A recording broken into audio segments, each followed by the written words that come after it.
Okay ಸ್ನೇಹಿತರೆ, ಇವತ್ತು ಬೆಳಗ್ಗೆನೇ ವಿಡಿಯೋ ಶುರು ಮಾಡ್ತಾ ಇದ್ದೀನಿ. ನೋಡ್ರಿ ಮಗ ಅವನ ಔಟ್ಫಿಟ್ ಬ್ಯಾಕ್ ಕ್ಯಾಮ್ರಾದ ತೋರಿಸ್ತೀನಿ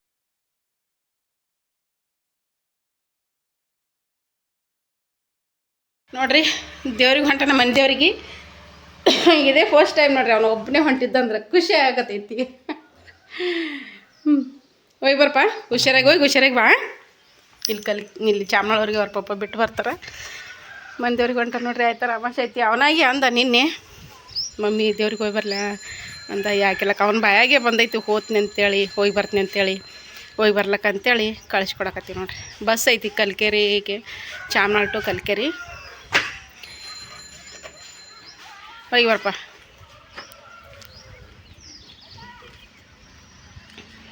ನೀವು ಚಂದ ಕಾಯಿ ಹೊಡ್ಕೊಂಡು ಸ್ವಲ್ಪ ಕುಂತು ಚಂದ ದೇವ್ರಿಗೆ ಬೇಡ್ಕೊಂಡು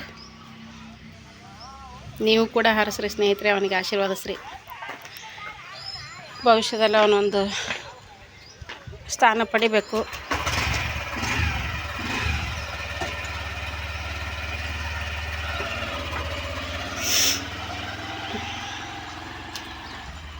ಫೋನ್ ತೊಡಿದೆ ಪುಟ್ಟೆ.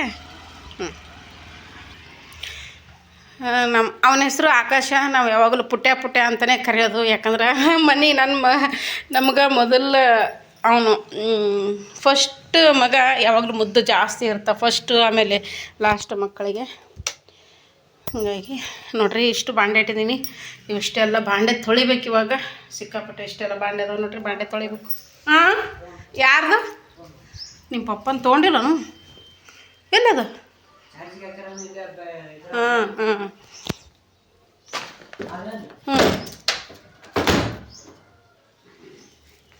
ಹುಷಾರಾಗ ಬಾ. ಚಂದಾಗ ನೋಡು, ಪರ್ಸೋದು ಚಂದಾಗಿ ಇಟ್ಕೋ.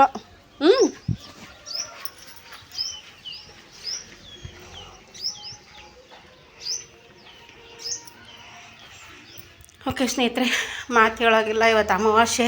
ನೆಲದೆಲ್ಲ ಒರೆಸ್ಕೊಂಡು ಬಿಡ್ರಿ. ಅವಿಷ್ಟು ಪಾತ್ರೆ ತೊಳಿಬೇಕು.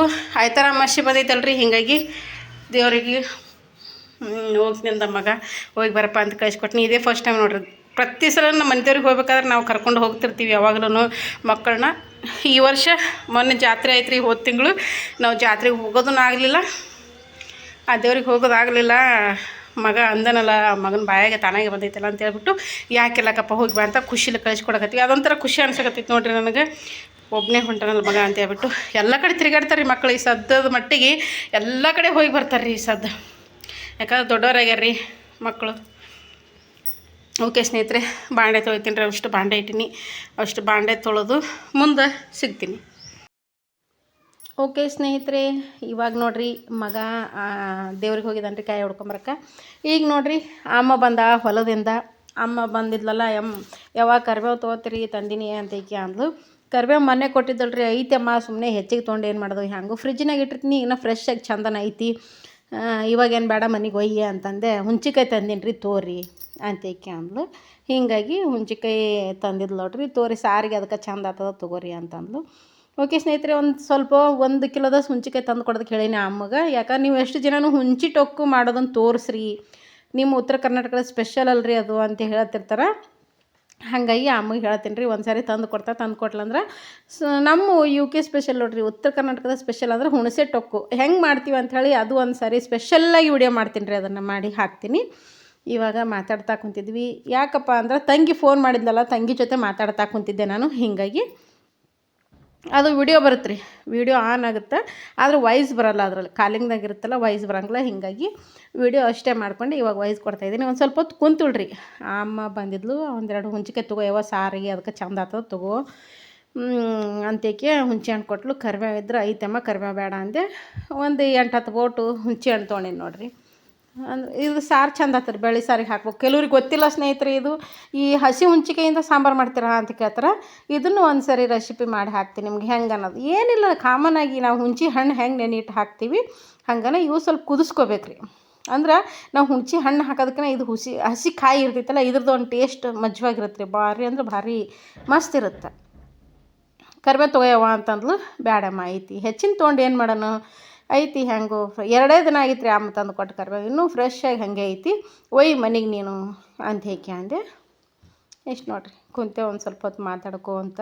ಹಿಂಗೆ ಅಲ್ರಿ, ಅವ್ರು ಒಂದು ನಮಗೆ ಮಾಡೋದು, ನಾವೊಂದು ಅವ್ರಿಗೆ ಮಾಡೋದು. ಯಾರು ಏನು ಕಟ್ಕೊಂಡು ಹೋಗ್ತಾರೆ ಸ್ನೇಹಿತರೆ, ಈ ಹುಟ್ಟುತ್ತಾ ಹಿಂಗೆ ಹುಟ್ಟಿರ್ತೀವಿ, ಹೋಗೋದನ್ನು ಹಿಂಗೆ ಹೋಗೋದು. ನಡುವೆ ಬಂದು ಪ್ರೀತಿ ವಿಶ್ವಾಸ, ಅವ್ರಿಗೆ ನಾವು ಅವ್ರಿಗೆ ಅನ್ನೋದೊಂದು. ಹಿಂಗೆ ನೋಡಿರಿ, ಹುಣ್ಚಿಕಾಯಿ ಮಾತ್ರ ಭಾರಿ ಅದಾವೆ ರೀ, ದೊಡ್ಡ ಅದಾವೆ ಹುಣ್ಚಿಕಾಯಿ ಬೋಟು. ಅಂದ್ಕೊಂಡೇನಿ ರೀ ಹುಣ್ಚಿ ಹಿಂಡಿ ಹಾಕ್ಬೇಕಂತೇಳಿ. ಯಾಕಂದ್ರೆ ಹುಣ್ಚಿ ಹಿಂಡಿ ಹಾಕೋದು ಹಚ್ಚಿ ವರ್ಷ ಹಾಕಿದ್ದೆ, ಆದ್ರೆ ವಿಡಿಯೋ ತೊಗೊಳೋದಾಗಿದ್ದಿಲ್ಲ. ನಾನು ಒಬ್ಬಾಕೆ ಆಗ್ತೀನಲ್ಲ ಸ್ನೇಹಿತರೆ, ಒಬ್ಬಾಕೆ ಆಗಿ ಹುಣ್ಚಿ ಹಿಂಡಿ ಹಾಕ್ಬೇಕಾದ್ರೆ ವಿಡಿಯೋ ತೊಗೊಳ್ಳೋದು ಬಿಡೋದು ಹಿಂಗಾಗುತ್ತೆ. ಒಬ್ರು ಇರಬೇಕು, ನಾವು ಮಾಡಬೇಕು ಅಂದ್ರೆ ಭಾಳ ಚಂದ ವಿಡಿಯೋ ಹಾಕ್ಕವು.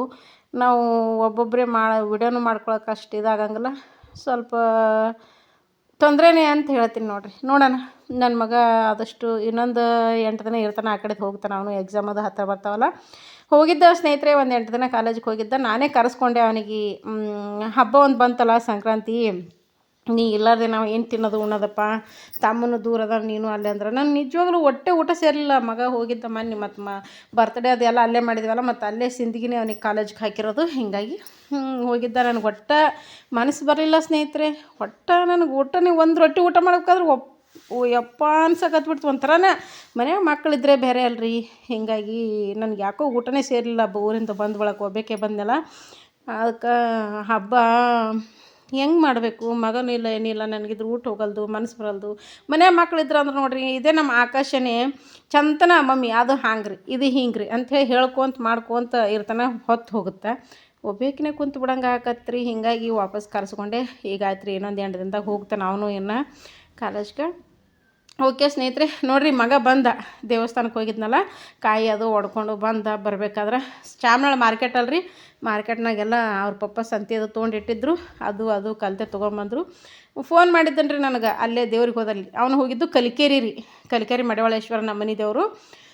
ಅಲ್ಲಿ ಹೋದಲ್ಲಿ, ಮಮ್ಮಿ ಹಿಂಗೆ ರೀ ಸುಲ್ಗಾಯಿ ಐತಿ ತೊಗೊಂಬರ್ಲ್ಯಾ ಅಂತಂದ. ನಾನು ಹ್ಞೂ ತೋರಪ್ಪ, ಒಂದು 2 ಸೂಟ್ ತೊಗೊಂಬ ಅಂತ ಹೇಳಿದ್ದೀನಿ ರೀ ನಾನು. ಅವ ಒಂದು 3 ಸೂಟ್ ತೊಗೊಂಬಂದಾನ. ಅವ್ರ ಪಪ್ಪ ಅಂದ್ರೆ ನಮ್ಮ ಯಜಮಾನ್ರು, ಅವರು ಒಂದಿಷ್ಟು ತೊಗೊಂಡಾರಿ, ಇಲ್ಲಿ ಸಂತೆ ಒಳಗೆ ಬಂದೈತೆ ಅಂತ ಹೇಳಿಬಿಟ್ಟು ಒಂದು ಚೀಲ ಬರೀ ಅದೇ ಆಯಿತು. ನಾನು ಯಾಕಲೇ ಪುಟ್ಟೆ, ನಾನು ಯಾವಾಗಲೂ ಪುಟ್ಟೆ ಅಂತಲೇ, ನಮ್ಮ ಮನೆಯಾಗ ಎಲ್ಲರೂ ಅವನಿಗೆ ಒಟ್ಟು ಮುದ್ದಾಗಿ ಪುಟ್ಟ ಅಂತಲೇ ಕರೆಯೋದು, ಪುಟ್ಟ ಅಂತಲೇ ಕರಿತಿರ್ತೀವಲ್ಲ. ಯಾಕಲೇ ಪುಟ್ಟೆ ಇಷ್ಟೊಂದು ಆ ಥರದ್ದು, ಶಿವ ನೀ ಏನು ಲೇಪ್ಪ ಅಂತ ಅನ್ನಕತ್ತೆ. ಇಲ್ಲರಿ, ನಾನು ಸ್ವಲ್ಪ ತೊಗೊಂಡಿದ್ದೀನಿ, ಪಪ್ಪ ತೊಗೊಂಡಾರ್ರಿ. ನಾನು ತೊಗೊಂಬಂದಿನಿ, ಪಪ್ಪನೂ ತೊಗೊಂಡ್ರಿ. ನಾ ತೊಗೊಂಡು ಪಪ್ಪ ಗೊತ್ತಿಲ್ಲ, ಪಪ್ಪನೂ ತೊಗೊಂಡಾರ್ರಿ, ಅದಕ್ಕೆ ಇಷ್ಟೊಂದು ಆಗೈತಿ ಅಂತಂದ. ಅಯ್ಯೋ ಶಿವ, ತಿನ್ನೋದೇ ನಾವೇ ಎಷ್ಟಕ್ಕೊಂದೈತ್ಲೇ ಅಪ್ಪ ಅಂದೆ ನಾನು. ಹಿಂಗೆ ನೋಡ್ರಿ, ಇದು ಹೈಬ್ರಿಡ್ ರೀ, ಬಿಳಿ ಕಾಬೂಲ್ ಕಡ್ಲೆ ಅಂತ ಬರ್ತಾವಲ್ಲ, ಅದ್ರದ್ದು ರೀ ಇದು. ಈ ಸದ್ಯ ಅಂತ ತೋರ್ಸಕತ್ನಲ್ಲ ದಪ್ಪಂದು. ಈಗೇನು ಸೂಡು ತೋರಿಸ್ತೇನೆ ನೋಡಿರಿ. ಈಗ ಜವಾರಿ ಕಡ್ಲೆ, ಅದು ನಮ್ಮ ಕಡೆ ಸಿಗಂತ ಏರಿ ಹೊಲ್ದಾಗ ಸಿಗಂತದ. ಈಗ ನೋಡಿರಿ, ಇದು ಜವಾರಿ ಕಡ್ಲೆ, ಚಿಟ್ಟು ಕಡ್ಲೆ. ಇದು ಸಣ್ಣ ಕಾಯಿ ಇರ್ತೈತಿ, ರುಚಿ ಜಾಸ್ತಿ ಇರ್ತೈತಿ ರೀ. ಇದು ಟೇಸ್ಟ್ ಇರ್ತೈತಿ ಈ ಜವಾರಿ. ಇದೇನೈತಿ ಸಪ್ಪೆ ಕಾಳು ದಪ್ಪ ಇರ್ತೈತಿ, ಆದ್ರೆ ಸ್ವಲ್ಪ ಸ್ವೀಟ್ ಕಮ್ಮಿ ಇರ್ತೈತಿ. ಅದು ಹಿಂಗೆ ನೋಡಿರಿ. ಇಷ್ಟೋಕೊಂದ ಸುಲಗಾಯಿ ಆಯಿತು. ತಿನ್ನೋದು ಕಷ್ಟ, ಅದನ್ನು ಬೆಳಗ್ಗೆ ಎದ್ದು ಒಂದು ಟೈಮ್ ತಿನ್ಕೋತ ಕುಂದಿರ್ತಾನೆ ಮಗ. ಹಂಗೆ ನೋಡಿರಿ, ದೇವ್ರಿಗೆ ಹೋಗಿ ಬಂದು ಆಮೇಲೆ ಕಾಯಿ ಹೊಡ್ಕೊಂಬಂದನ್ರಿ ರೀ. ಬರಬೇಕಾದ್ರೆ ಹೈರಾಣ ಆಗೈತೆ ರೀ ಮಗನಿಗೆ. ಸಿಕ್ಕಾಪಟ್ಟೆ ಬಸ್ ಫುಲ್ ಅಂದ್ರೆ ರಶ್ ಇರ್ತಾವೆ. ಈಗ ಎಲ್ಲಂದ್ರೆ ಅಲ್ಲಿ ಎಲ್ಲ ಬಸ್ ತುಂಬ್ಕೊಂಬರಕತ್ತಿದ್ವಂತ. ಚಾಮನಾಳಿಂದ ಡೈರೆಕ್ಟ್ ಕಲಿಕೇರಿ ಇತ್ತು ಬಸ್ಸು. ಬರಬೇಕಾದ್ರೆ ಅವನಿಗೆ ಸಿಕ್ಕಿಲ್ಲ ರೀ, ಶಾಪುರ್ ಬಸ್. ಅಲ್ಲಿಗೆ ಬರೋದಕ್ಕೆ ಟೈರ್ ಹೊಡೆದಿತ್ತಂತ. ಮಮ್ಮಿ ಹಿಂಗೆ ಆಗ್ಯದ್ರಿ ಅಂದ. ಶಿವ ಇದೇನಪ್ಪ ಯಾಕಿರ್ಲಕ್ಕ, ಯಾವಾರ ಆಟೋ ಬರ್ತಿರ್ತಾವ ಅವಕ್ಕೆ ಬಾ, ಇಲ್ಲ ಕೆಂಬಾಯಿ ಬಸ್ ಯಾವರೇ ಬರ್ತಿರ್ತಾವೆ ಬಾರಪ್ಪ ಅಂತಂದೆ. ಹ್ಞೂ ಅಂದ. ಅವತ್ತು ಯಾವ ಬಸ್ಸು ಬರಲಿಲ್ಲ ಅಂತ. ಪಾಪ ಹುಡುಗ ಹೈರಾಣ ಆಗೈತೆ ರೀ ಅವತ್ತು. ಮತ್ತು ಗೊಲ್ಗೇರಿಗೆ ಬಂದು ಗೊಲ್ಗೇರಾಗ ಒಂದು 2 ತಾಸು ತನಕ ಬಸ್ಸಿಗೆ ವೇಟ್ ಮಾಡಿ ಮತ್ತು ಈ ಕಡೆ ಬಂದು ಹೈರಾಣ ಆಗ್ಯದ್ರಿ ಮಗ. ಏನು ಮಾಡ್ತೀರಿ, ಹಿಂಗೆ ರೀ, ಬಸ್ಸಿಗೆ ಹೋದ್ರೆ ಯಾಳದ್ವಲ್ಲ. ಅದಕ್ಕಂಥೇಳಿ ನಾವು ಓನಾಗಿ ಹೋಗಿರ್ತೀವಲ್ಲ, ಓನಾಗಿ ಗಾಡಿ ತೊಗೊಂಡು ವೆಹಿಕಲ್ಸ್ ತೊಗೊಂಡು ಹೋಗಿರ್ತೀವಿ, ಏನು ಅನ್ಸಂಗಲ್ಲ. ಬಸ್ಸಿಗೆ ಹೋಗೋದು ಬರೋದು ಹೈರಾಣ. ಮತ್ತು ಮಗ ಎಲ್ಲ ದೇವಿ ಅಂದ್ರೆ ದ್ಯಾಮಯ್ಯಗೆ, ಹನುಮಪ್ಪಗೆ, ಆಮೇಲೆ ನಾಗಪ್ಪನ ಕಟ್ಟಿಗೆ ಎಲ್ಲ ಕಡೆ ಹೋಗಿ ಕಾಯಿ ಹೊಡ್ಕೊಂಬಂದು ಮತ್ತು ಮನ್ಯಾಗ ಇಲ್ಲಿ ಕಾಯಿ ಹೊಡೆದು, ಆಮೇಲೆ ಕಾರ್ ಪೂಜೆ ಮಾಡಿ, ಬೈಕ್ ಪೂಜೆ ಮಾಡಿ, ಮಷೀನಿಗೆ ಪೂಜೆ ಮಾಡಿ, ಇಷ್ಟು ಎಲ್ಲ ಮಾಡಿದ್ರೆ ಟೈಮ್ 8 ಗಂಟೆ ಆಯ್ತು ರೀ. ಆಯ್ತು, ಅಷ್ಟೆಲ್ಲ ದೇವ್ರದ್ದು ಮುಗಿಸ್ಕೊಂಡು ಊಟ ಮಾಡಿದೆವ್ರಿ. ಊಟ ಮಾಡ್ಬೇಕಾದ್ರೆ ವಿಡಿಯೋ ತೊಗೊಳೋದಾಗಲಿಲ್ಲ ಸ್ನೇಹಿತರೆ. ನೋಡಿರಿ, ವಿಭೂತಿ ಕುಂಕುಮ ಕಟ್ಸ್ಕೊಂಬಂದಾನ. ಇನ್ನೂ ಒಂದು ಹೇಳ್ತೀನಿ ಸ್ನೇಹಿತರೆ, ಎಲ್ಲರಿಗೂ ನಾವು ಎಲ್ಲೇ ದೇವಸ್ಥಾನಕ್ಕೆ ಹೋದ್ರೂ ಕಾಯಿ ಹೊಡೆಸ್ಕೊಂಬಂದು ಬಳಕ ವಿಭೂತಿ ಕುಂಕುಮ ಅಂತೂ ಮರೀದೇ ತೊಗೊಂಡು ಬರ್ಲಾರ್ದೇ ಇರಬೇಡ್ರಿ, ಮರೀದೇನೆ ತೊಗೊಂಡು ಬರ್ರಿ ಎಲ್ಲರೂ. ಯಾಕಂದ್ರೆ ಕೆಲವ್ರಿಗೆ ಗೊತ್ತಿರಲ್ಲ, ಬರೀ ಕಾಯಿ ಅಷ್ಟೇ ಹೊಡೆಸ್ಕೊಂಬರ್ತಾರೆ. ಮನೆಯಲ್ಲಿ ಕುಂಕುಮ ಹಚ್ಕೊಳಕ್ಕೆ ಒಬ್ರು ಇರ್ತಾರೆ, ಅಂದರೆ ಯಾರು, ನಿಮ್ಮ ಶ್ರೀಮತಿ ಯಾರು. ತಾಯಂದಿರಿರಲಿ, ಶ್ರೀಮತಿಯರಿರಲಿ, ಅಕ್ಕ ತಂಗಿಯರಿರಲಿ, ಒಟ್ಟಿನಲ್ಲಿ ದೇವಸ್ಥಾನಕ್ಕೆ ಹೋದ್ರೆ ಕುಂಕುಮ ತರಬೇಕು. ವಿಭೂತಿ ಅಂತೂ ಕಾಮನ್ ತರಲೇಬೇಕು ಬಿಡ್ರಿ. ಕುಂಕುಮ ಆಮೇಲೆ ವಿಭೂತಿ ಇವೆರಡು ತೊಗೊಂಡು ಬರ್ರಿ. ತರಲೇಬೇಕು ರೀ, ಇದು ಪದ್ಧತಿ. ದೇವಸ್ಥಾನಕ್ಕೆ ಹೋದ್ಮೇಲೆ ಕಾಯಿ ಹೊಡೆದನ್ನು ತೊಗೊಂಡು ಬರಲೇಬೇಕು ರೀ. ಅದು ಎಲ್ಲೇ ದೇವಸ್ಥಾನಕ್ಕೆ ಹೋದ್ರೂ ನಮ್ಮ ಮನ್ಯಾಗ ಅದೊಂದು ಪದ್ಧತಿ ಐತಿ. ಅದಕ್ಕೆ ವಿಭೂತಿ ಕುಂಕುಮ ತೊಗೊಂಬರಪ್ಪ ಅಂತ ಹೇಳಿದ್ದೆ. ಹ್ಞೂ ಮಮ್ಮಿ ಅಂತಂದಿದ್ದೆ. ನೋಡಿರಿ, ಇಷ್ಟ ಐತಿ ಇವತ್ತಿನ ವೀಡಿಯೋ. ಓಕೆ ಸ್ನೇಹಿತರೆ, ಇವತ್ತಿನ ವೀಡಿಯೋ ಹೆಂಗೆ ಅನ್ನಿಸ್ತು ಒಂದು ಕಮೆಂಟ್ ಬಾಕ್ಸ್ನೊಳಗೆ ಕಮೆಂಟ್ ಹಾಕಿ ತಿಳಿಸ್ರಿ. ಹಾಗೆ ಯಾರೆಲ್ಲ ಇನ್ನೂ ನನ್ನ ಚಾನಲ್ ಸಬ್ಸ್ಕ್ರೈಬ್ ಮಾಡದೆ ನೋಡ್ತಾ ಇದ್ದೀರಾ, ಪ್ಲೀಸ್ ಸಬ್ಸ್ಕ್ರೈಬ್ ಮಾಡಿಕೊಂಡು ಸಪೋರ್ಟ್ ಮಾಡಿ. ಹೈಪ್ ಅನ್ನೋ ಆಪ್ಷನ್ಸ್ ಬಂದಿದೆ, ದಯವಿಟ್ಟು ಹೈಪ್ ಕೊಡಿ, ಚಾನಲ್ ಗ್ರೋತ್ ಮಾಡಿ. ಇನ್ನೂ ಹೆಚ್ಚಿನ ವೀಡಿಯೋಗಳು ಮಾಡ್ತಾ ಇರ್ತೀನಿ.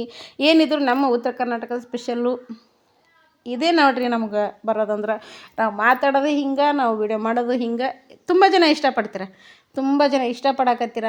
ನಿಮ್ಮ ಮಾತಿನ ಶೈಲಿ ಚಂದ ಇರ್ತಾ, ನಿಮ್ಮದೊಂದು ಅನುಭವದ ಮಾತಿರುತ್ತೆ ಅಂತ ಹೇಳ್ಬಿಟ್ಟು ಚಂದ ಮಾತಾಡ್ತೀರಿ ಅಂತ ಹೇಳ್ತೀರಿ. ಥ್ಯಾಂಕ್ ಯು ಎಲ್ಲರಿಗೂ. ನೋಡಿರಿ, ಪೂಜೆ ಬೆಳಿಗ್ಗೆ ಮಾಡಿದ್ನಲ್ಲ ಅದನ್ನೇ ತೋರಿಸ್ತಾ ಇದ್ದೆ ನೋಡಿರಿ. ಬಾಳೆಹಣ್ಣು ನೆವದೆ ಹಿಡ್ದೀನಿ, ಆಮೇಲೆ ಮಾಡಿರುವಂಥ ಸಜ್ಜಕದೊಳಗೆ ಅನ್ನ ನೆವದೆ ಹಿಡ್ದೀನಿ. Thanks for watching. Bye bye ಸ್ನೇಹಿತರೆ, ಟೇಕ್ ಕೇರ್.